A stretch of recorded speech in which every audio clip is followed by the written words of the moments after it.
ರಾಹುಲ್ ಗಾಂಧಿ ಅವರು ಇದನ್ನೇ ಕೇಳ್ತಾ ಇದ್ದಾರೆ. 2015ರಲ್ಲಿ ಕರ್ನಾಟಕ ರಾಜ್ಯ ಜಾತಿ ಜನಗಣತಿಯನ್ನ ಕೇವಲ ಜಾತಿ ಜನಗಣತಿ ಅಲ್ಲ, ಸಾಮಾಜಿಕ ಶೈಕ್ಷಣಿಕ ಸಮೀಕ್ಷೆ ತರ ಆಗಿದೆ. ಅದು ಈಗ ಬರೀ ಜಾತಿ ಜನಗಣತಿ ಮಾಡಿದರೆ ಅದು ನಮಗೆ ರಿಸರ್ವೇಶನ್ ಮೀಸಲಾತಿಯನ್ನು ಕೊಡ್ಲಿಕ್ಕೆ ಸ್ವಲ್ಪ ಕಷ್ಟ. Socio education and economic condition ಗೊತ್ತಾದಾಗ ಯಾರನ್ನು ಯಾವ ಪ್ರವರ್ಗಕ್ಕೆ ಹಾಕ್ಬೋದು ಅಂತ ಗೊತ್ತಾಗ್ತದೆ. ಅದು ಸಹ ಅವ್ರು ಸೇರಿಸ್ಕೊಂಡ್ರೆ ಬಹಳ ಒಳ್ಳೇದು ಅಂತ ನನ್ನ ಅಭಿಪ್ರಾಯ. ಮತ್ತು ಕೇಂದ್ರ ಸರ್ಕಾರ ತಗೊಂಡ ತೀರ್ಮಾನ ಖುಷಿಯಾಗಿದೆ. ಬಿಜೆಪಿ ವಿರೋಧ ಮಾಡ್ತಾ ಇದ್ದದ್ದು ಈಗ ಸ್ವಾಗತಿಸ್ತಾ ಇದೆಯಲ್ಲ, ಏನು ಅವರ ಹೈಕಮಾಂಡ್ ಒಪ್ಪಿದಾಗ ಇವರು ಒಪ್ಪಲೇಬೇಕಲ್ವಾ? ಒಪ್ಪದೇ ಇದ್ರೆ ಅವ್ರ ತೀರ್ಮಾನ ತಗೊಂಡಾಗಿದೆ ಕ್ಯಾಬಿನೆಟ್ನಲ್ಲಿ. ಅದರಿಂದ ಇಲ್ಲಿ ತಗೊಳ್ತಾರೋ ಬಿಡಿ, ಇಟ್ಸ್ ಇರ್ರೆಲೆವೆಂಟ್. ಇಲ್ಲ ಅಂತ ಹೇಳ್ಬೇಕಾದ್ರೆ ಅದಕ್ಕೆ ರೀಸನ್ ಕೊಡ್ಬೇಕಾಗ್ತದೆ. ಬರೀ ಬಾಯಲ್ಲಿ ಹೇಳಿದ್ರೆ ಸಾಕಾಗ್ತದೆ. ವೈಜ್ಞಾನಿಕ ಅಲ್ಲ ಅಂತ ಹೇಳೋದಾದ್ರೆ ಏನು, ಯಾವ ಕಾರಣಕ್ಕೆ ವೈಜ್ಞಾನಿಕ ಅಲ್ಲ ನಾವು ಉತ್ತರ ಕೊಡ್ಬೋದು. ಅದಕ್ಕೆ ಅಲ್ಲಿ ಬರೀ ಅಲ್ಲ ಅಂತ ಹೇಳಿದ್ರೆ ಹೌದು ಅಂತ ಮಾತ್ರ ಹೇಳ್ಬೋದು. ಅದಕ್ಕಿಂತ ಜಾಸ್ತಿ ಏನು ಹೇಳಲಿಕ್ಕಾಗುತ್ತೆ. ಕೋಟ ಶ್ರೀನಿವಾಸ ಪೂಜಾರಿ ಅವರು ಇವತ್ತು ಬೆಳಿಗ್ಗೆ ಹೇಳಿದರು, ನೀವು ಸಹ ಸಿದ್ದರಾಮಯ್ಯ ಅವರು ವರದಿ ಇಟ್ಕೊಂಡು ಭಯಪಡಿಸ್ತಾ ಇದ್ರು, ಈಗ ಬಿಡ್ತೇವೆ ಅಂತ. ಬಟ್ ನೈಜ ವರದಿ ಈಗ ಹೊರಗೆ ಬರ್ತಾ ಇದೆ, ಸಿದ್ದರಾಮಯ್ಯ ಸೈಲೆಂಟ್ ಆಗ್ತಾ ಇದ್ದಾರೆ ಅಂತ. ನೋಡು, ತೀರ್ಮಾನ ಕ್ಯಾಬಿನೆಟ್ ಮೀಟಿಂಗ್ನಲ್ಲಿ ಏನು ತೀರ್ಮಾನ ತಗೊಳ್ತಾರೆ ನೋಡ್ಬೇಕು.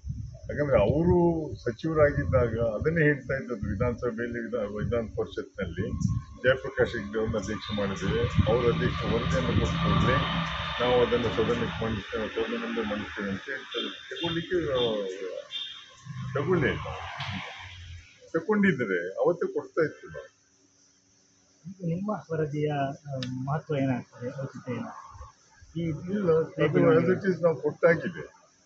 ಅದನ್ನೀಗ ಹಿಂದೆ ಕಾಂತರಾಜ್ ಅವರು ದತ್ತಾಂಶವನ್ನು ಸಂಗ್ರಹ ಮಾಡಿದ್ರು.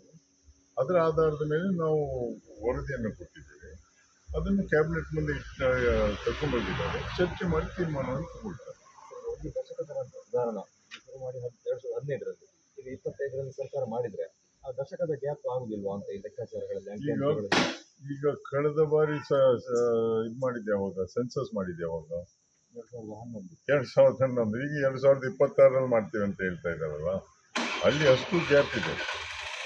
ಅದರಿಂದ ಅದಾದ ಮೇಲೆ ಎಷ್ಟೋ ಎಲೆಕ್ಷನ್ ಮಾಡಿದ್ದಾರೆ. ಆ ಗ್ಯಾಪ್ನಲ್ಲಿ ತೊಂದರೆ ಆಗೋದು. ಯಾಕಂದರೆ ನಾವೊಂದು ಪ್ರೊಜೆಕ್ಷನ್ ಕೊಡ್ತೀವಿ. ಇನ್ಕ್ರೀಸ್ ಪಾಪ್ಯುಲೇಷನ್ ಈಗ 2011ರಲ್ಲಿ 6,11,00,000 ಕರ್ನಾಟಕದ ಪಾಪ್ಯುಲೇಷನ್ ಅಂತ ಹೇಳಿದರೆ, 2015 ಒಂದು ಸ್ವಲ್ಪ ಪ್ರೊಜೆಕ್ಷನ್ 6,35,00,000 ಅಂತ. ಒಂದು 2% 3% ಜಾಸ್ತಿ ಆಗ್ಬೋದು ಅಷ್ಟೇ. ಅದಾದ ಮೇಲೆ ಸರ್ವೆ ಮಾಡಿದಾಗ ಸಿಕ್ಕಿದಂಥದ್ದು 5,98,00,000. ನ್ಯೂಸ್ ಫಸ್ಟ್, ನಿರ್ಭೀತಿಯಿಂದ ನಿಮ್ಮ ಪರವಾಗಿ.